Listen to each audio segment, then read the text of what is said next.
hablaba con el entorno del procurador Casal y me decían, bueno, con suerte la semana que viene podría haber dictamen, la otra en una tercera semana, así que ahí está toda la tensión entre la Corte y la Procuración. Todas las miradas entonces, Lu, van a estar sobre la Corte Suprema en los próximos días. Franco Littner, buenas tardes. Bueno, ¿hay víctimas colaterales del caso Libra? Aparte del presidente, me imagino. Hola Fede, ¿cómo andás? Vos sabés que sí, hay daños colaterales, lo que en una contienda bélica se llama daños colaterales. Son gente que cayó en la volteada del escándalo de la criptomoneda sin comerla ni beberla, sin tener ni de lejos algo que ver. Y después hay alguien que está blindado, como vos decís, el presidente, y también la hermanísima Karina Milei, que están blindados y que son los principales protagonistas de este escándalo. Veamos quiénes cayeron en la volteada A ver. sin tener nada que ver. La semana pasada, lo hablábamos acá, fueron citados por la comisión investigadora del Congreso 3 funcionarios. Fue uno solo, que es el jefe de gabinete, Guillermo Francos. ¿Qué tiene que ver Guillermo Francos con este escándalo? Absolutamente nada. Fue citado por ser el jefe de gabinete y porque negociaron en la comisión investigadora, negociaron no exponerla, no citarla a Karina, porque sería una bomba atómica que vaya a Karina Fue el único que dio la pregunta, Fue el único, a eso voy. Pero hasta ahí dio la cara. Dijo, yo de este tema desconozco, no es mi tema, no estoy al tanto de los detalles. Y lo más que llegó a decir... Fue muy divertido, perdón, Franco, que te interrumpa, fue muy divertido cuando un diputado le preguntó Montaño Playa, porque capaz quería hablar de ese tema, le aclaró porque no estaba respondiendo nada sobre el caso Libra. Entonces capaz que quería hablar de vacaciones, qué prefería, de si la montaña o la playa. El precio de los huevos también, ¿fue ahí claro, o no? Bueno, no, eso fue el... Quizás tenía ganas de hablar de otros temas que no sea Libra, porque Libra no estaba contestando nada. Lo único que contestó es algo que es un disparate, que el tuit que tuiteó Javier Milei para que esta estafa pudiera existir, promocionando esta criptomoneda que es una estafa mundial, lo tuiteó desde la Quinta de Olivos y no desde la Casa Rosada, lo cual, según Guillermo Francos, lo exoneraba de toda responsabilidad porque no lo estaba haciendo como presidente. Un disparate. El presidente es presidente en la Quinta de Olivos, en la Casa Rosada, en cualquier lugar. Y a cualquier hora, cualquier día de la semana, exactamente, claro. Exactamente. Piensa que es como Macri, ¿te acordás que decía que veía Netflix a partir de las 7 de la tarde? A las 7 de la tarde y veía Netflix como para aliviar sus penas. Claro. Sí. Milei dice que trabaja desde Olivos. Claro, sí, porque no es muy habitué de la Rosada. Es un presidente que no va a la Casa Rosada, además, que va una vez por semana, 2 veces como mucho. Hubo 2 funcionarios que también fueron citados por la comisión investigadora y que ni siquiera dieron el presente, que son Cuño Libarona, el ministro de Justicia, y Toto Caputo, el ministro de Economía. ¿Qué tiene que ver Toto Caputo con el escándalo Libra? Absolutamente nada. ¿Qué tiene que ver Cuño Libarona con el escándalo Libra? Absolutamente nada. Lo más gracioso es que en un momento, cuando comenzó todo esto, se especuló con que Mariano Cuño Libarona asumiera la defensa de Milei en este caso. ¿Cómo un ministro de Justicia va a asumir la defensa del presidente? Es ilegal, es ilegal. Por eso Santi Caputo, Franco, interrumpió la nota que le estaba haciendo Jonathan Viale al presidente Javier Milei, porque ya Milei estaba diciendo que el ministro de Justicia se iba a encargar de la causa. Una locura. Una locura absoluta. Y pero después... estaría bueno que explique si realmente está haciéndolo como dijo el presidente, porque la palabra del presidente importa, o no. Esperemos que no, estaría bueno saberlo, claro. Si no, tiene que ir preso, o sea, tan simple como eso. Sí. Y también la semana pasada hubo un funcionario echado, lo contaba Nati acá en este mismo espacio, que era el secretario de Transporte, Franco Moyeta. Yo le digo Moyeta. Mojeta o como, viste, como Pani que le dice Jolly, bueno, yo le digo, a Scioli le dice Jolly, yo le digo Moyeta. Franco Moyeta, que fue echado, ¿por qué fue echado Franco Moyeta? Moyeta fue funcionario de Córdoba, funcionario de Schiaretti, y había un acuerdo entre Milei y Schiaretti por el cual varios funcionarios entraron a la Casa Rosada.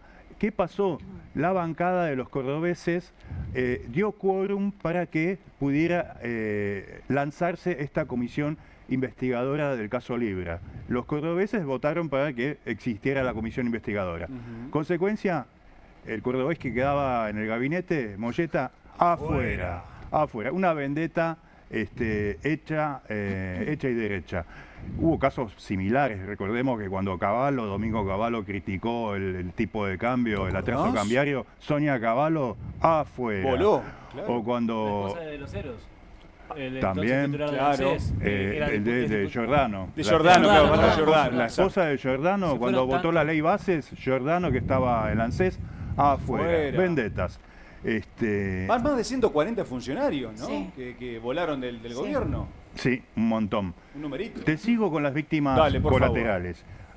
Sí tiene que ver, no tanto, se llama Sergio Morales, el de la Comisión Nacional de Valores, pero algo tiene que ver porque, bueno, es el que organizó junto con Mauricio Novelli, el famoso Mauricio Novelli, que es el que trajo al norteamericano Hayden Davis, el que ideó y orquestó toda esta estafa. Sí. Es el que junto con Novelli organizó este Tech Forum, donde llevaron al presidente a hablar con los empresarios, con los emprendedores, cripto, y donde se sacaron las fotos con Hayden Davis y demás.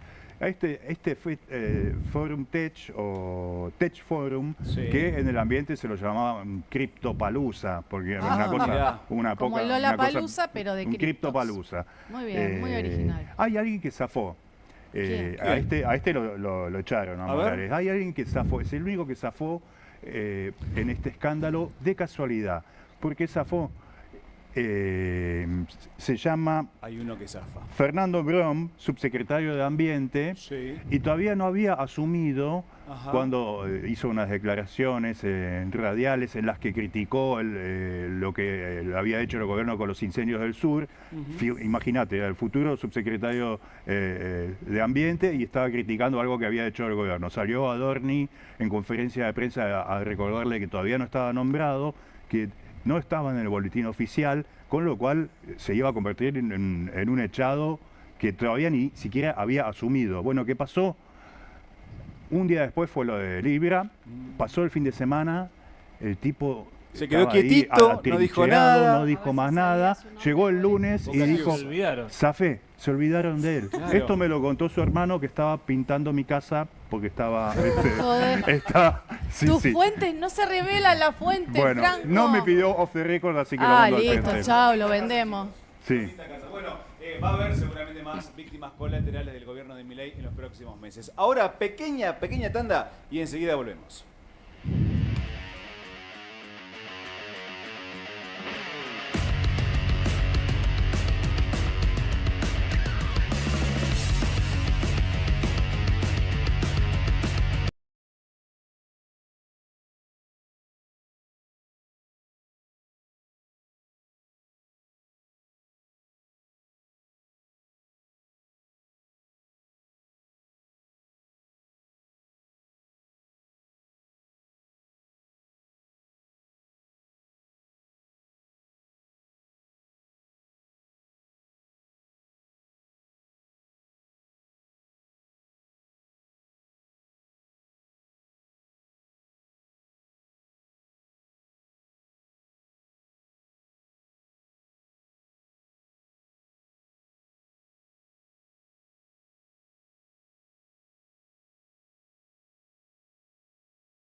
bloque desde el Canil, y el que tenía muchas ganas de hablar el día de ayer fue Javier Milei, Nati Bacareza, porque habló 6 horas con el Gordo Dan y su equipo y dijo que iba a denunciar a 3 periodistas, y efectivamente hoy denunció a esos periodistas.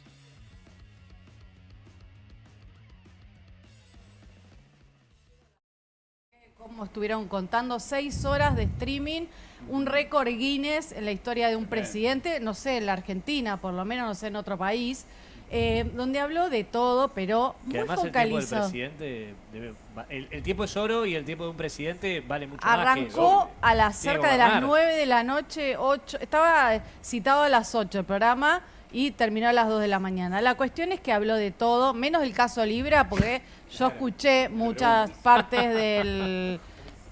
no se habló de que era bilardista, del programa económico. ¿Cuántos millones robaron? Habló de ficha limpia, obvio, en hablar, Claro. pero sobre todo, te digo, los mejores extractos de la entrevista fueron cuando apuntó directamente hacia los periodistas, con nombre y apellido y con seudónimos, porque no sé, les inventaba, no sé, Marcelo, no sé, Sí, Pautero. Sí, no vamos a escuchar porque... Igual no vale la pena.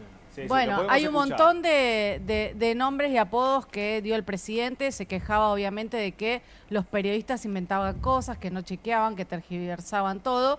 Y hoy hizo una denuncia a la justicia contra 3 periodistas. Estamos hablando de Ari Lijalad, Sí. después también de Viviana Canosa y de Carlos Pañi. Tenemos un video para ver de ayer, de Milei. Te hago una pregunta, porque te veo que estás ahí con una libreta. ¿Tenés ahí los nombres de los periodistas que tengo que meter en cana? No, Javi. Yo tengo un par, si querés. No, y de los funcionarios que tengo que echar. La nota que van a salir de esto. Por Dios, Mirá, llorando. mirá, Mandrelli, ¿cómo está? La verdad que con el déficit de IQ que muestran, que tienen un déficit de IQ severo. Sí, claro. Vos sabés que una de las cosas que yo me di cuenta, que estos tipos son tan precarios intelectualmente que ya suprimieron la metáfora y suprimieron la ironía. Entonces, claro, la conversación No es lo a un entienden nivel ahora, claro. muy rudimentario, no entienden. Personas literales. Claro, están enfermos de literalidad y obviamente que muchas veces de mucha mala intención. Ay, ay, ay. Bueno, Milei, como lo decíamos hace unos instantes, dijo que iba a denunciar a periodistas, denunció a 3 periodistas, entre ellos Ari Lijalad, y por eso estamos en comunicación con Graciana Peñafort. Ella es legisladora porteña y abogada de Ari Lijalad, uno de los 3 periodistas denunciados penalmente por Javier Milei. Buenas tardes, Graciana. Te saludamos aquí en Desde el Canil. Bueno, escuchábamos recién al presidente y parece que se lo toma a chiste, ¿no? Y es gravísimo lo que hizo el día de hoy. A ver, yo creo que no solo es grave lo que hizo el día de hoy, sino que es grave lo que viene haciendo con la libertad de expresión en este país. Porque pensemos, ustedes más hace un ratito recordaban todos aquellos que se despidieron y perdieron el trabajo. Pero eso es una forma de despotismo. Porque se supone que alguien está en un trabajo porque es apto para ese trabajo, ¿sí? Exacto. Entonces, este despido porque no me gusta cómo opinó tu papá. Pienso en el caso de la hija de Cavallo. Uh-huh.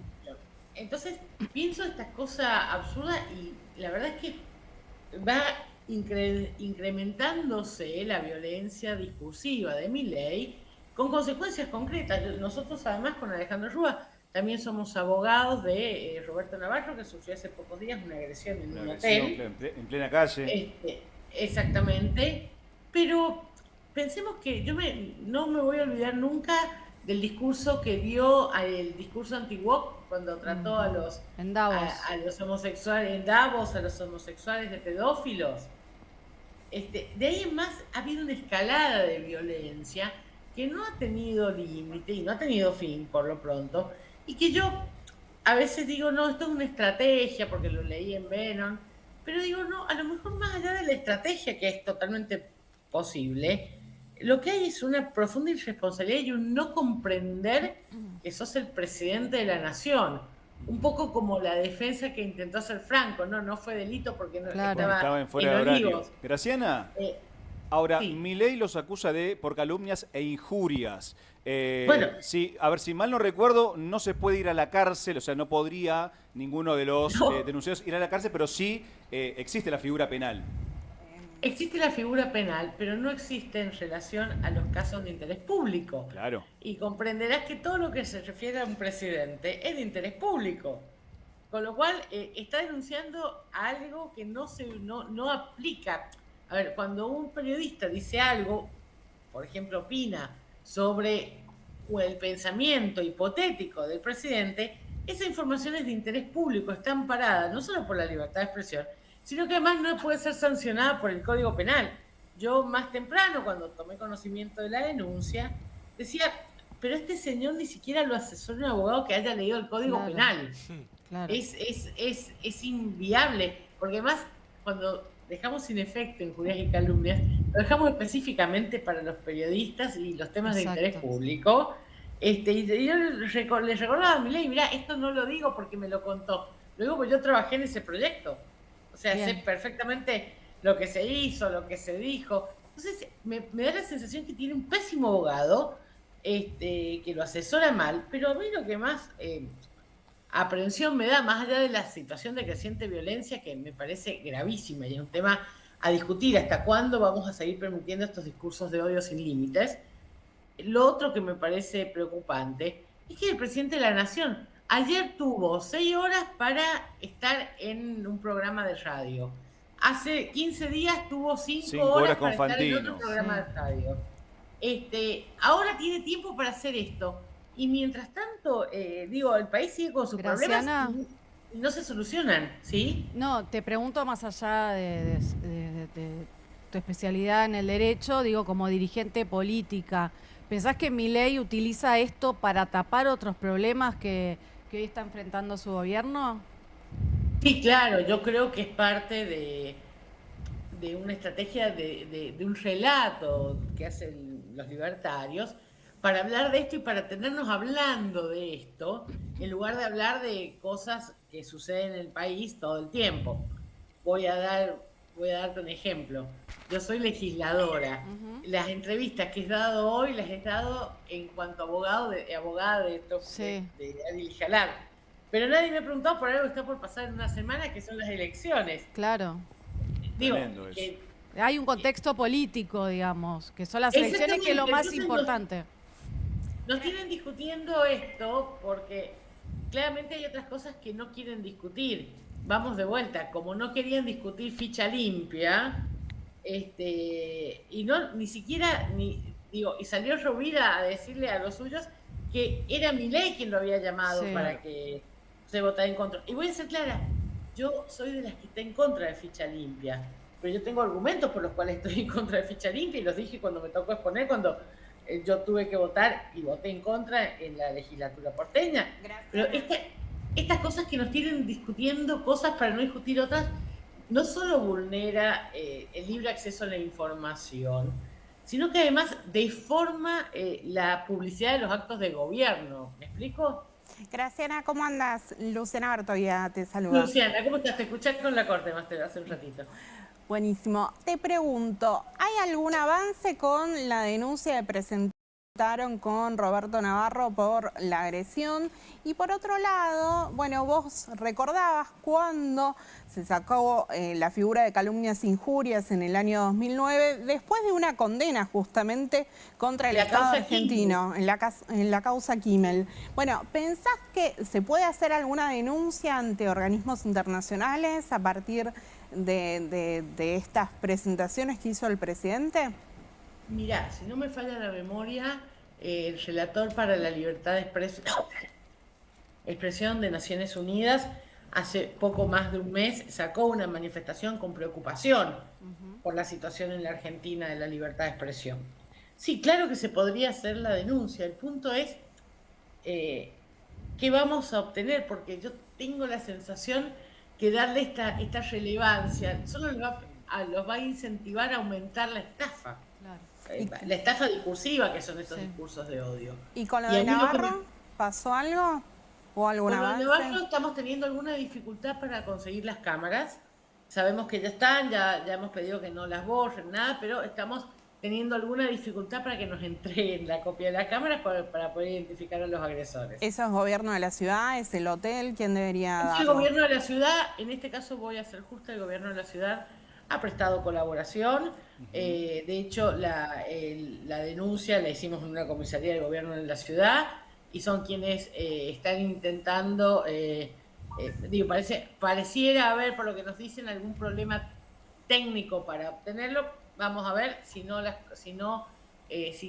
el día de hoy, el lunes a primera hora, no han aparecido, tendremos que hacer algo más radical.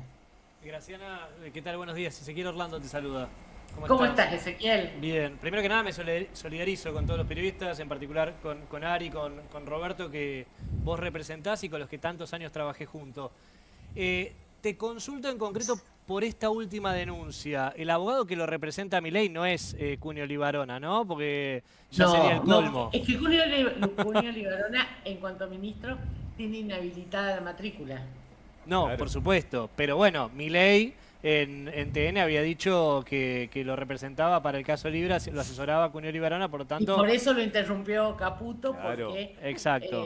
No solo no lo puede hacer formalmente, porque no tiene matrícula habilitada, sino que además lo que estaba era acusando casi de un delito, porque eso es un incumplimiento a los deberes de funcionario. Pero no, hasta donde hemos visto, nosotros nos enteramos hoy de la denuncia, con lo cual el lunes vamos a tomar vista, y ahí te digo, pero en principio no debería ser ni Cunio Libarona ni nadie de ese estudio, porque ya sería un escándalo. Y te pregunto cortito, porque no tenemos tanto tiempo, pero me interesa tu opinión sobre esto. ¿Cómo analizás, cómo ves estas denuncias que está haciendo Milei? Porque no tampoco son las primeras. Él ha dicho en reiteradas ocasiones, no odiamos lo suficiente a los periodistas. ¿Lo ves como una intención de intimidar desde el poder del Estado al periodismo y por lo tanto también a la ciudadanía, a la opinión pública? A mí no me cabe duda que es un momento muy álgido de la relación del gobierno con los periodistas, pero también creo que más allá de la violencia que subyace en el discurso del gobierno, lo que hay es una fuerte estrategia de distracción de la ciudadanía. Y voy a decirlo en estos términos. El primer año de gobierno se la pasó puteando a la casta. Sí. Hasta que finalmente terminó cerrando con la casta. ¿Me explico? Sí. Ahora, no pudiendo putear a la casta, busca un nuevo enemigo. Es la construcción del enemigo muy propio de los gobiernos. La casta son los periodistas ahora. Entonces, ahora los enemigos son los periodistas. Y cuando ya no puedo putear a los periodistas, aparecerá otro enemigo. Me parece que hay una construcción de un enemigo porque la política de Milei, el discurso de Milei y de los libertarios, se basa en una cosa muy primaria que es el odio. Pero el odio no es un odio hacia ser indeterminado, tiene que ser hacia un grupo. Claro. Entonces, empezó con la casta, ahora van a ir por los periodistas. Y hay que ver quién es el próximo. Exactamente, Graciana. pero yo creo que es todo parte de una estrategia. A ver, creo que hay odio, que es real el odio que ellos tienen, pero también creo que hay mucha estrategia comunicacional. Claro. Graciana Peñafort, muchas gracias por estos minutos con Desde el Canil. Muy amable. No, por favor, gracias a ustedes. Así pasaba Graciana Peñafort, digo bien, legisladora porteña y abogada de Ari Lijad, uno de los 3 periodistas denunciados penalmente por el presidente Javier Milei. Natalia, me imagino que ahora cualquier asociación de periodistas, como ADEPA, por ejemplo, va a repudiar lo que dijo Milei, ¿o no? Calculamos que sí, todavía no he visto. Lo único que vi fue de Cipreva en algún momento, en la tarde de hoy, que salió obviamente...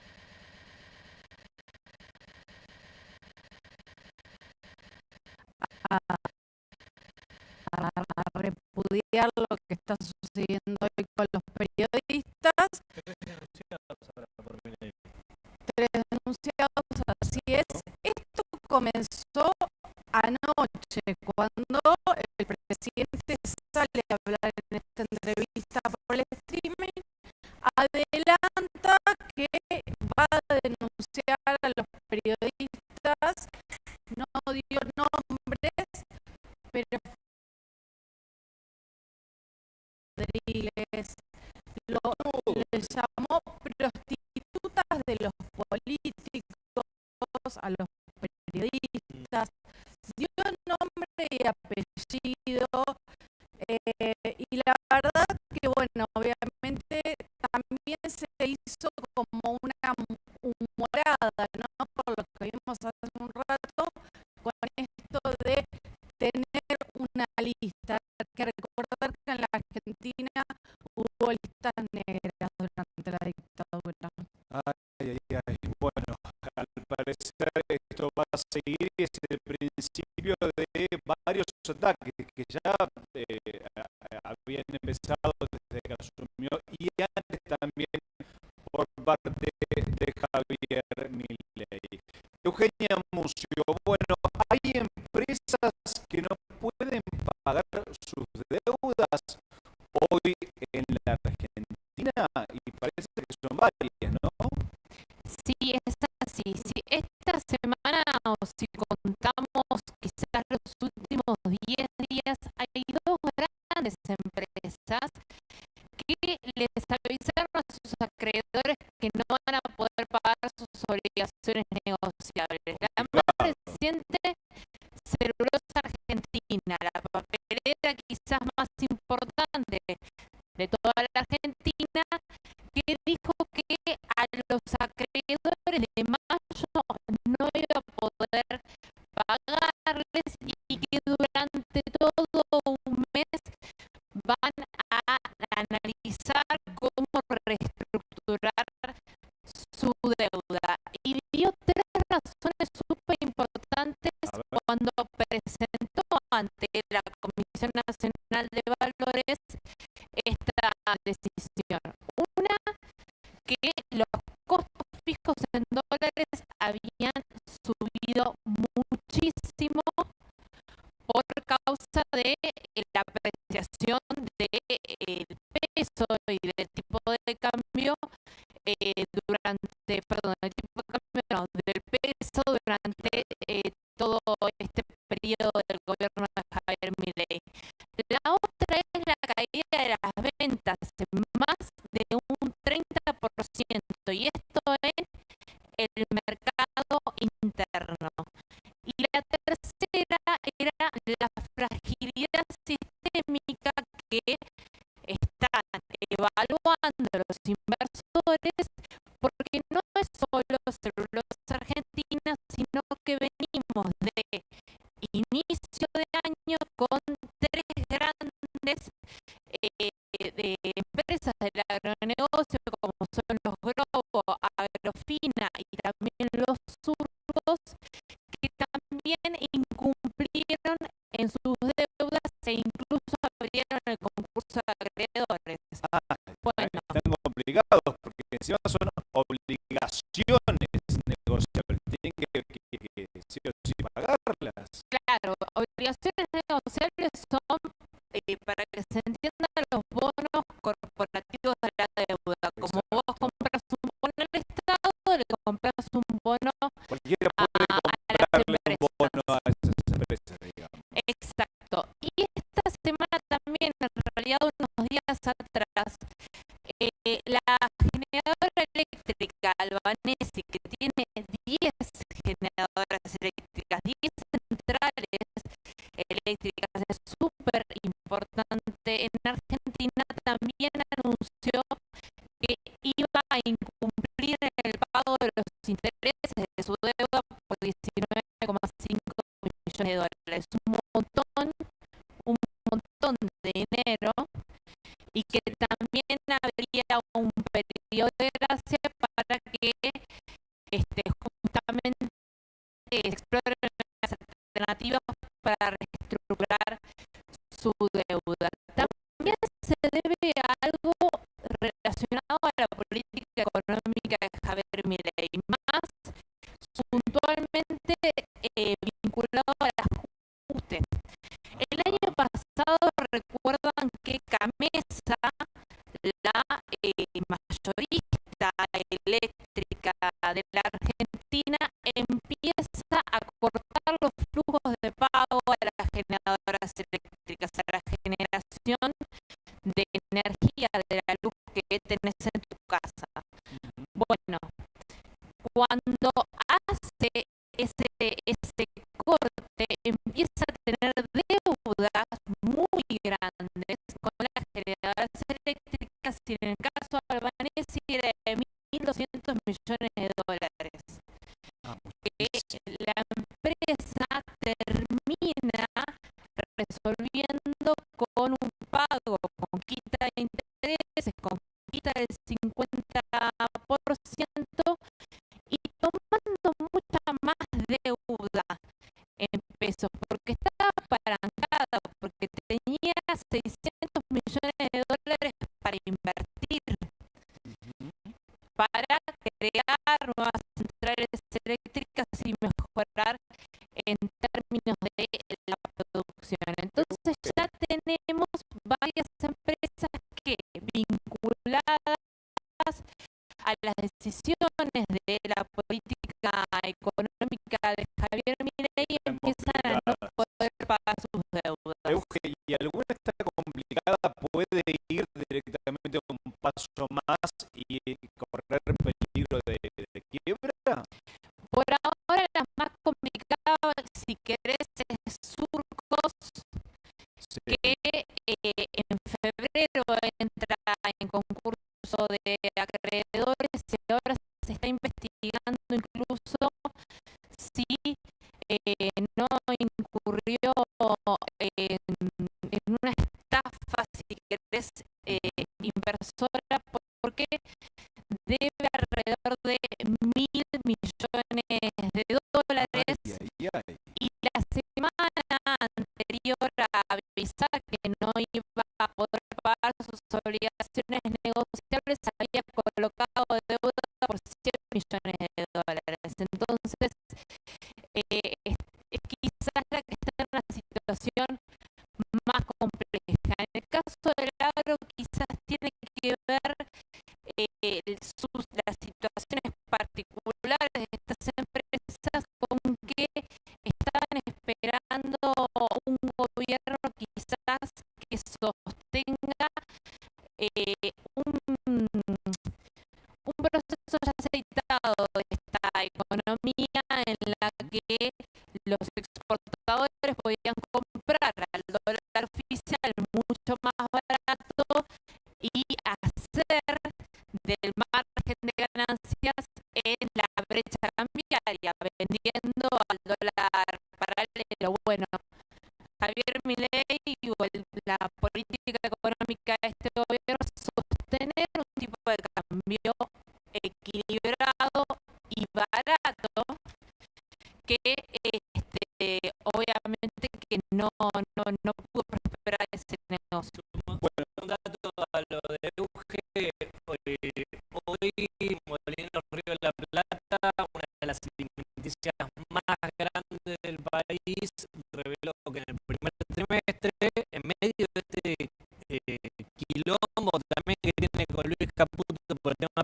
precio, donde hubo mucha pelea por eso, cayeron las ventas 26% y tuvo una pérdida de más de 5.000 millones de pesos.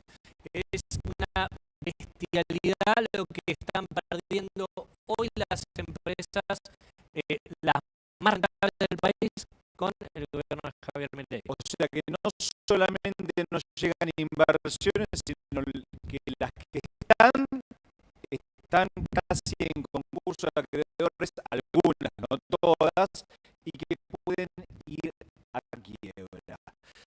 Ay. Bueno, Ezequiel Orlando, toco con ustedes porque es un tema que me interesa y mucho. 4 de cada 100 autos hoy circulan sin patente. Hay muchísimos, y también en autopistas, en todas las calles de la Argentina. ¿Por qué pasa esto? Me llamó la atención por la calle cada vez ver más cantidad de vehículos que tienen un papel, ¿vieron? Un papel total. Que dice el número de matrícula. ¿No le llamó la atención que no estaba la chapa directamente? Y son varios. Son un montón de autos, cada vez hay más cantidad de los que no tienen la chapa patente. Me puse a averiguar y resulta que es algo general en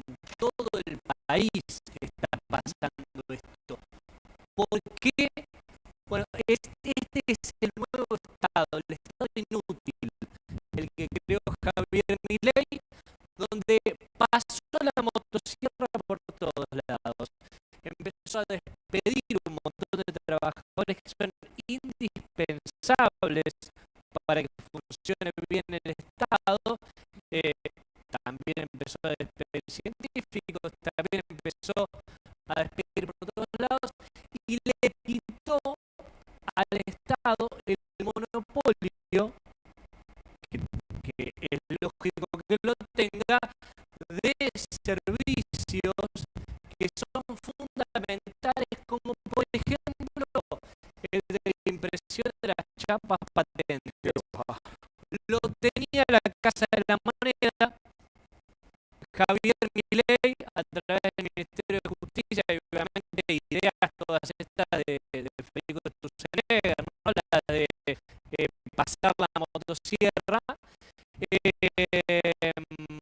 Javier Milei dijo: vamos a quitarle el monopolio al Estado, vamos a darle un negociado, un negocio a un privado, ¿sí?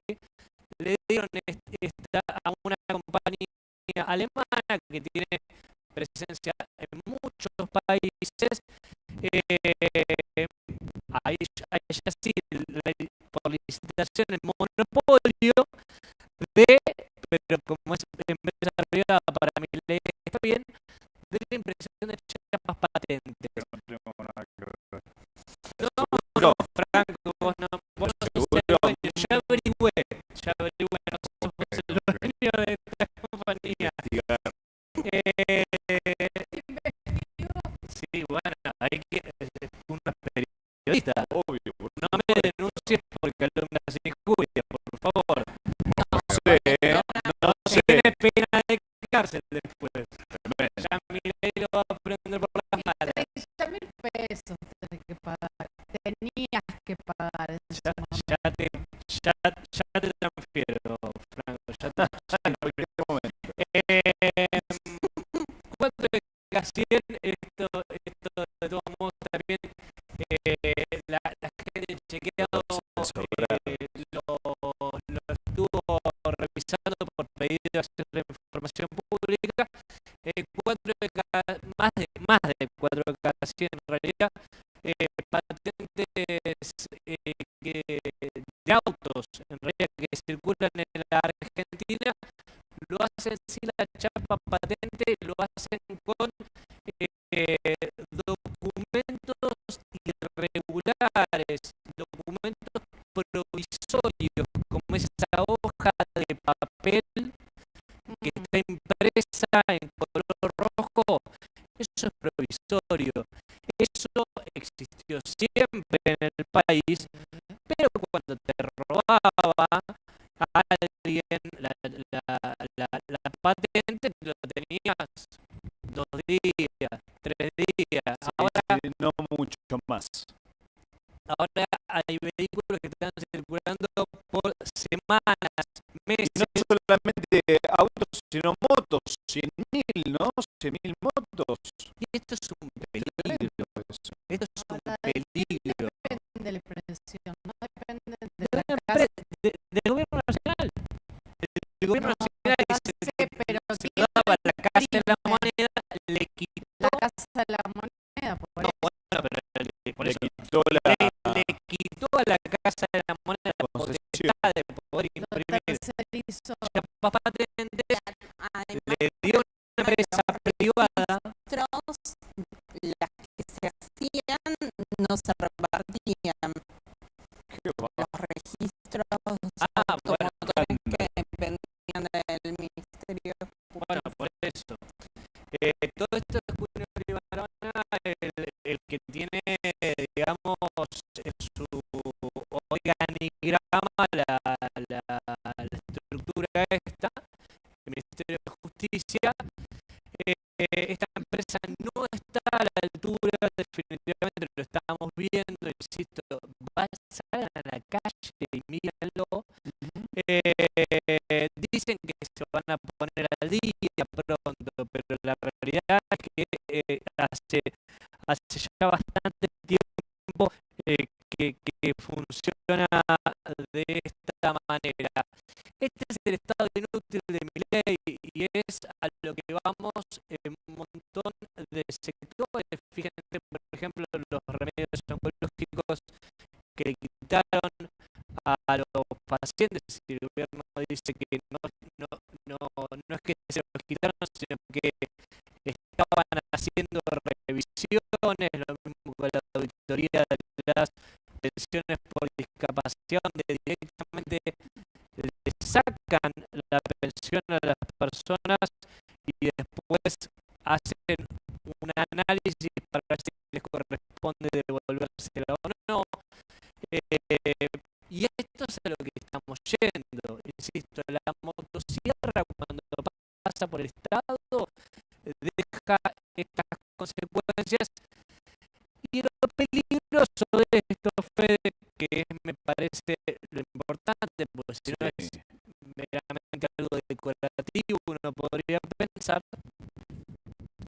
es en la identificación de los vehículos para cuando suceden eventos de tránsito, ¿no? Lo mínimo sería excederte en velocidad en una avenida y que no te puedan hacer la multa. Lo máximo sería un accidente, una tragedia de tránsito donde los vehículos circulan sin ningún tipo de identificación y es un viva la pepa donde cualquiera puede hacer lo que se le cante. Qué bárbaro, pero igual no te quejes porque si tenés alguna multa por no llegar a patente, tenés la suma del salario mínimo que se aumentó 5.000 pesos. No, es una locura, se te quiere Orlando. Ni una pizza te no, ni una pizza te diga Patacay. Pero digo, aumento de 296.000 pesos a 302.500 pesos el salario mínimo. Es una vergüenza. Sí, lo fijó el gobierno de este monto. Los empresarios querían que vaya por ese lado, 300.000.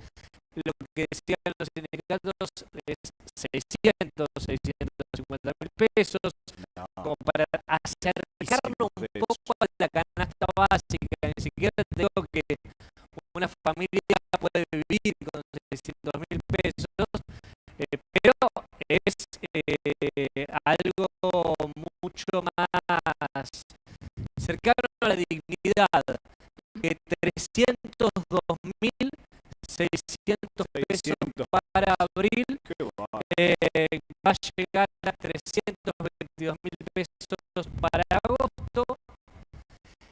Lo cómico de esto es que el número lo definieron personas que ganan 12 veces más que un trabajador de la mínima.